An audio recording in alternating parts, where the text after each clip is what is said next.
Di sini dari Mary. Pertanyaan begini, Pendeta. Pendeta, kenapa pelayanan kita tidak bisa seperti Yesus?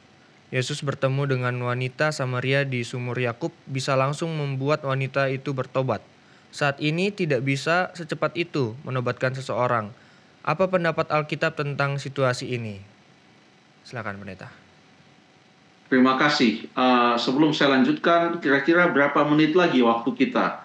Sekitar 12 menit, Pendeta. 12 menit, oke, 12 menit. Mudah-mudahan ini bisa. Pertanyaan ini, terima kasih Saudari Mary yang bertanya. Pertanyaan ini mengambil contoh perempuan Samaria yang datang mengambil air di sumur Yakub pada siang hari, dan di sana ia bertemu dengan Yesus. Lalu kemudian Yesus mengajarkan kepadanya tentang air kehidupan. Lalu kemudian dia katakan kepada orang banyak, mungkinkah ini adalah Mesias atau Kristus? Ia mengatakan semua masa laluku, lalu terjadi pertobatan yang sungguh luar biasa. Bukan hanya perempuan Samaria itu, tetapi Yesus tinggal masih 1-2 hari lagi di kota tersebut, dan banyak orang yang percaya kepada Tuhan Yesus. Apakah Yesus selalu mengalami hal ini, di mana setiap kali dia bertemu dengan seseorang, dia berkata-kata, langsung orang itu bertobat dan dia percaya kepada Tuhan Yesus? Memang ada beberapa contoh yang lain. Sakeus contohnya, Yesus katakan, Sakeus, turunlah engkau, pada hari ini aku akan menumpang di rumahmu. Hari itu juga Sakeus kemudian bertobat. Ya, ada juga orang yang buta sejak lahir lalu disembuhkan oleh Yesus. Ini ceritanya ada di Yohanes 9. Kalau tadi perempuan Samaria ada di Yohanes pasal yang keempat. Sakeus tadi ada di Lukas 19. Di Yohanes pasal ke-9 ada orang yang buta sejak lahir dan disembuhkan. Dan pada waktu ia bertemu dengan Yesus, dia katakan, katakanlah Tuhan, siapakah itu supaya aku percaya? Yesus katakan, aku ini yang sedang berkata-kata denganmu. Dan dia percaya pada hari itu juga kepada Tuhan Yesus. Bagaimana dengan pencuri yang ada di samping Yesus? Lukas 23 yang dia katakan, ya Tuhan, bila mana engkau datang sebagai raja, ingatlah aku, remember me. Yesus katakan hari ini juga, dia pastikan bahwa hari ini juga dia sudah mendapatkan jaminan keselamatan, bahwa pada waktu Tuhan Yesus datang nanti, dia akan bersama-sama dengan Yesus nanti di dalam Firdaus. Itu adalah beberapa contoh terjadi instant repentance atau conversion. Walaupun kita percaya Roh Kudus sudah bekerja sebelumnya dalam hati setiap orang tersebut, walaupun tidak ditulis dalam Alkitab, tetapi kenyataannya bertemu dengan Yesus, mereka bertobat. Ada juga cerita di mana pertobatan itu tidak dinyatakan secara langsung. Kalau kita baca, tadi sudah pernah kita bahas di pertanyaan sebelumnya, saya singgung nama Nikodemus. Nikodemus datang kepada Tuhan dan pada malam hari, tapi dalam cerita di Yohanes pasal yang ketiga, tidak disebutkan di sana bahwa Nikodemus itu langsung bertobat.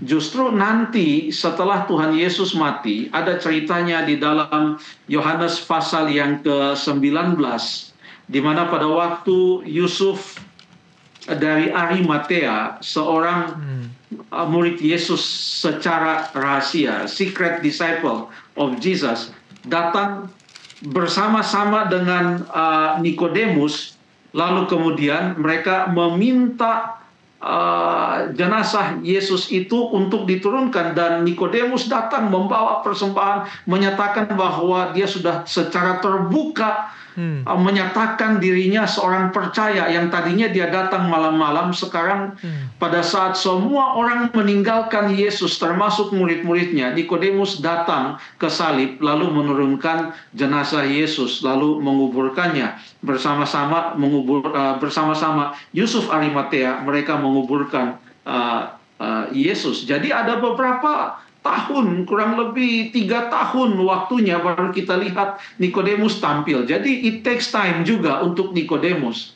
Di dalam pelayanan Yesus ada juga contoh-contoh orang-orang yang menolak Yesus. Contohnya, orang-orang Farisi, banyak pemimpin-pemimpin Yahudi yang sering mendengarkan Yesus mengajar. Tetapi setiap kali mereka datang mendengarkan Yesus mengajar, nah inilah membuktikan ada dua macam paling tidak orang mendengarkan firman. Ada yang datang mencari kebenaran, ada yang datang mencari kesalahan. Orang-orang Farisi dan para pemimpin Yahudi, setiap kali mereka datang untuk mendengar Yesus, mereka bukan mencari kebenaran, tetapi mereka mencari kesalahan untuk menjadi alasan bagaimana mereka bisa memenjarakan atau bahkan membunuh Yesus. Jadi Yesus pun menghadapi penolakan. Contohnya Kapernaum. Kapernaum adalah tempat di mana Yesus banyak sekali, kalau bukan paling banyak sekali melakukan mujizat-mujizat di Kapernaum. Tapi apa yang Yesus katakan di dalam Matius pasal yang ke-11 ayat yang ke-23. Saya baca Matius 11 ayat yang ke-23. Yesus berkata sebagai berikut. Ayat yang ke-20 dulu kita baca, ayat 20. Lalu Yesus mulai mengecam kota-kota yang tidak bertobat. Artinya orang-orang di kota itu yang tidak bertobat. Sekalipun di situ ia paling banyak melakukan mujizat-mujizatnya. Paling banyak. Salah satunya adalah Kapernaum yang dia sebutkan dalam ayat yang ke-23. Dan engkau Kapernaum, Yesus katakan, kalau saja mujizat-mujizat yang saya sudah lakukan di Kapernaum ini telah dibuat di Sodom dan Gomora, maka kota itu masih belum binasa karena mereka pasti akan bertobat. Tetapi Kapernaum, orang-orang di sana banyak yang menolak Yesus. Ada juga orang yang setelah mengikuti Yesus, dia kemudian murtad, bahkan dia yang menjual Yesus. Siapa itu? Yudas. Jadi perempuan Samaria yang bertemu dengan Yesus itu hanya salah satu audiens dari Tuhan Yesus. Masih banyak yang lain. Tidak semua orang menerima Yesus pada waktu dia ada di atas bumi ini. Yesus sendiri menjelaskan di dalam Matius pasal yang ke-13. Matius pasal yang ke-13. Pada waktu dia menceritakan suatu perumpamaan tentang penabur. Di situ Tuhan Yesus mengatakan bahwa ada beberapa macam jenis tanah ke atas mana benih yang ditabur itu jatuh. Ayat 4. Pada waktu ia menabur, sebagian benih itu jatuh di pinggir jalan. Lalu datanglah burung dan memakannya sampai habis. Sebagian jatuh di tanah berbatu-batu. Lalu kemudian ayat 7, sebagian lagi jatuh di semak duri. Lalu ayat 8, sebagian jatuh di tanah yang baik. Apa arti dari perumpamaan tersebut? Ayat 18. Yesus katakan, dengarkanlah arti perumpamaan penabur itu. Ayat 19. Setiap orang yang mendengar firman tentang kerajaan surga, tapi tidak mengertinya, datanglah si jahat dan merampas dan ditaburkan. Itulah benih yang jatuh di pinggir jalan. Tidak sempat dia menerima. Tidak dia mengerti. Tidak dia bertobat. Lalu ayat yang ke-20, benih yang ditaburkan di tanah yang berbatu-batu ialah orang yang mendengar firman, menerimanya dengan gembira, tetapi tidak berakar dan tahan sebentar saja. Karena penindasan, orang itu segera murtad. Ayat yang ke-22, yang ditaburkan di tengah semak duri ialah orang yang mendengar firman, lalu kekhawatiran dunia ini dan tipu daya kekayaan menghimpit firman itu sehingga tidak berbuah.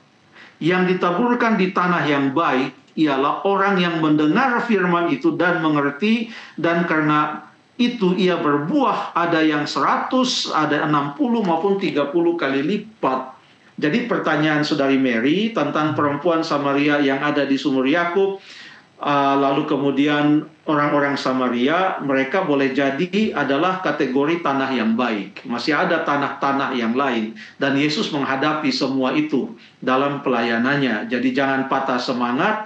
Kalau kita percaya kebenaran, mari kita bagikan kabar baik keselamatan. Terima kasih.